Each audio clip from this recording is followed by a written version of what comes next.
खाओ। ऐसे ही पत्नी का ध्यान रखो।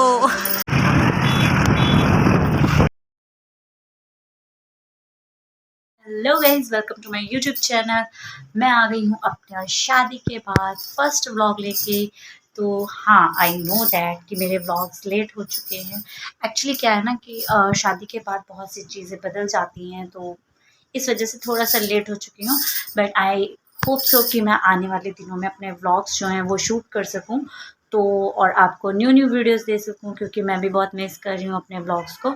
सो आज जो है मेरा फर्स्ट व्लॉग जो मैं शूट करने जा रही हूँ, मैं बता देती हूँ किस टॉपिक पे है।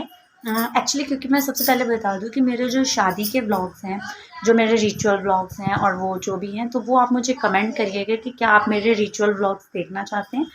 अगर तो आप रिचुअल व्लॉग्स देखना चाहते हैं तो आप मुझे कमेंट करिएगा, तो फिर मैं आगे जो मेरे रिचुअल व्लॉग्स हैं तो वो मैं आपको शेयर करूँगी। तो जैसा कि आपको पता है कि कल जो है वो वट सावित्री की पूजा है, तो सबसे पहले मैं आपको बता दूं कि कल दोनों चीज़ें हैं, वट सावित्री भी है और सोमावती अमावस भी है। तो जिस वजह से मुझे दोनों ही पूजा करनी होंगी, तो आपको पता होता है कि शादी के बाद वट सावित्री जो होता है वो तो बहुत ही इम्पॉर्टेंट है। बट जैसा कि शादी के पहले मैंने माना था कि जब भी सोमावती अमावस होगी तो मैं वो भी करूँगी।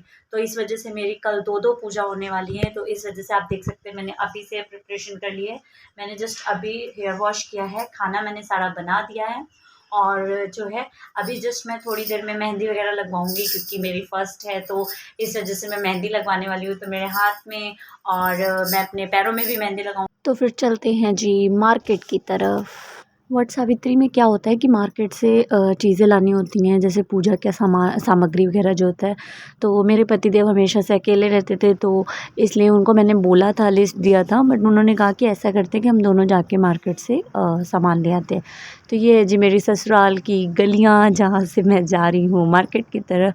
एक्चुअल में इंदौर बहुत ही सुंदर सिटी है ये, सच में अगर इसको नंबर 1 का खिताब दिया गया है इंडिया में, तो इसमें कोई दो राय नहीं है, बहुत सुंदर सिटी है। तो जी हमारे जो गाड़ी है उसमें हमारे पंडित जी ने कहा चलिए अब पेट्रोल भी डलवा लेते हैं, तो वो गए हैं पेट्रोल डलवाने, और मैं यहाँ पे खड़ी होकर कर रही हूँ शूट। तो आप देख सकते हो कितनी क्लीन सिटी है, इसकी सड़कें देख सकते हो कितनी प्यारी और साफ़ सुथरी हैं। तो चलिए जी मैं पहुँच चुकी हूँ अब दुकान पर। तो शॉप पर आ गए। ये है जी कच्चा धागा जिसकी ज़रूरत पड़ती है, इससे हम लोग फेरी लेते हैं। तो मुझे चाहिए थे 2, क्योंकि मुझे सोमावती अमावस की भी करनी थी फेरी, और साथ ही साथ मुझे करनी थी वट सावित्री की। तो मैंने यहाँ पर लिए हैं 2 गोले।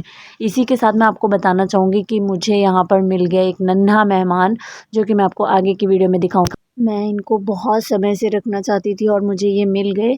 तो मैंने अपने हस्बैंड से बोला कि क्या मैं इनको रख सकती हूँ। एक्चुअली ये लल्ला है, मैंने इनका नाम लल्ला रखा है, और आगे चल के मैं इनको एज़ अ सन रखने वाली हूँ। मैं इनको एज़ अ सन मतलब अपने बेटे की तरह लेके जाऊँगी, भगवान की तरह नहीं। तो मैंने अपने हस्बैंड जी से फिर पूछा, तो उन्होंने मुझे परमिशन दे दी कि हाँ हम रख लेंगे। और फिर मैं इनके लिए छोटे-छोटे से कपड़े भी देख रही थी। तो आप देख सकते हैं फिर यहाँ पर मेरे पतिदेव जो हैं वो भी इतने एक्साइटेड थे, वो भी बहुत खुश हैं, क्योंकि मतलब भगवान की तरह तो सभी रखते हैं, लेकिन कृष्ण जी कहते हैं कि आप मुझे जिस रूप में चाहोगे मैं उस रूप में आ जाऊँगा। तो इसलिए हमने इन्हें एज़ अ सन, यानी हमारा फर्स्ट बेबी की तरह से इनको लेके आए हैं। तो आप देख सकते हैं ये कितने क्यूट हैं। ये सबसे छोटे कान्हा जी हैं जो हम लेके जा रहे हैं अपने घर। तो आप कह सकते हैं कि मेरे साथ बहुत ही अच्छा कोइंसिडेंट हुआ कि मैं इनको भी लेके जा रही हूँ साथ में।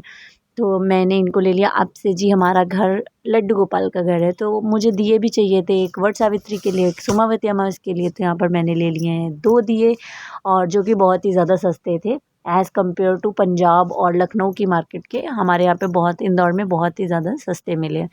तो जी आपको पता होगा वट सावित्री में चढ़ते हैं खरबूजे, तो जी चलो ले लेते हैं खरबूजे। भैया बहुत मजाक कर रहे थे इसलिए मैं हंस रही थी। तो जी मुझे तो लग गई बहुत तेज़ भूख। तो मेरे हस्बैंड जी ने बोला कि मुझे पता है तुम्हें भूख किस लिए लगी, क्योंकि मुझे रास्ते में दिख गई थी मोमोज़ कॉर्नर। तो हाँ, मुझे मोमोज़ बहुत ज़्यादा पसंद है। मैं पंजाब में हूँ, लखनऊ में हूँ, कहीं भी हूँ, मुझे मोमोज़ बहुत पसंद है, और मेरे हस्बैंड को शादी से पहले का पता था। और ये देखिए उनको पता चल गया, और वो स्माइल भी करेंगे। हाँ, मैं शूट कर रही थी। तो जी घर आ चुके हैं हम, और मुझसे बिल्कुल भी कंट्रोल नहीं हो रहा। और मेरी ननद आ चुकी थी मेहंदी लगाने, बट मैंने कहा नहीं, पहले तो मैं खाऊंगी मोमोज़, क्योंकि मुझे मोमोज़ बहुत ज़्यादा पसंद है। अगर मेरे प्राण भी निकल रहे हो और मुझे कोई मोमोज़ दे देना तो मतलब आप समझ सकते हैं, मुझे बहुत ज़्यादा पसंद है। तो मैं अपने पतिदेव से कह रही थी या तो आप आ जाइए और नहीं तो फिर मैंने जो है मोमोज़ ख़त्म कर लेने हैं, और वो वीडियो शूट करने में लगे हुए थे कि ये भी व्लॉग में डालना और दिखाना सबको कि तुम कितनी ज़्यादा मोमोज़ की लवर हो। और सच में मैंने अपने पतिदेव के लिए नहीं छोड़े थे, मैंने सारे खा लिए थे। तो जी हाँ, मैंने मोमोज़ खा लिए हैं। तो जी ये है मेरी छोटी ननद, और ये बहुत ही प्यारी बच्ची है। इस रात के 1 बजे तक हम लोगों ने मेहंदी लगाई, और इस बच्ची ने, ये मेरे ख़्याल से 10-10 बजे आई थी खाना वाना खा के, तो मेहंदी लगाई थी। तो इसी के साथ जी ये वट सावित्री के साथ-साथ ये हमने सोमावती अमावस की कर रहे थे। यहाँ पे क्या होता है कि जौ के दाने डाले जाते हैं जितनी बार आपको फेरी लेनी होती है। तो मेरे पति ने कहा कि आप मेहंदी लगवा लो, तब तक कि ये 108 जो जौ हैं इनको गिन के रखना था। तो ये मेरे पति कर रहे थे यार, बहुत अच्छे हैं, सपोर्ट करते हैं बेचारे। ये भी नहीं सोए थे रात को, ये भी 2 बजे के लगभग ही सोए। तो इन्होंने फिर ये जौ जो हैं वो गिन के रख रहे हैं। 108 जौ होती है, उसके साथ 1 जौ डालना होता है, फिर एक फेरी लेनी है, फिर जौ डालना है, फिर एक फेरी। इससे याद रहता है कि आपने 108 जो है पूरी कर ली है। तो आप देख सकते हो ये मेरे एक पैर की मेहंदी कंप्लीट हो चुकी है और दूसरे पैर में लग चुकी है, और बहुत ही अच्छी मेहंदी लगी थी। बेचारी अभी बहुत छोटी है ये, तो उसकी भी प्रैक्टिस चल रही, तो उसने बोला था भाभी मैं लगा दूँ। हाँ, मैं इंस्टाग्राम पे पोस्ट कर रही थी, तो मेरे हस्बैंड ने ये वीडियोज़ बनाई थी, मैं साथ में अपनी रील्स भी डाल रही थी। सो गाइज़, हाँ, मैं ये भी बता देती हूँ कि अगर आप मेरी रील्स देखना चाहते हैं तो मैं नीचे अपनी जो इंस्टाग्राम आईडी है वो मेंशन कर दूँगी, प्लीज़ डू फॉलो। एंड अगर अच्छी लगे वीडियोज़ रील्स तो लाइक करना ना भूलें, और आप मेहंदी को भी देख के बताइएगा कि मेरी ननद ने मेहंदी कैसी लगाई। तो जी नेक्स्ट मॉर्निंग की तरफ चलते हैं। हो गई है सुबह, और आप देख सकते हैं पैर की मेहंदी चढ़ चुकी है। मैं नहा धो के रेडी हो चुकी हूँ, और ये सुबह के 5 बज रहे हैं। हाँ, आगे नहीं लगवा पाई थी क्योंकि बहुत लेट हो गया था। मैंने बताया 1:30 बज गए थे मेहंदी लगवाते हुए। तो ये सुबह 5 बजे मैं हो चुकी हूँ नहा धो के रेडी। अब करते हैं प्रसाद की तैयारी, क्योंकि सासू माँ जी जो हैं वो चाची सास के यहाँ चले गए थे किसी काम से, उनको ज़रूरत थी।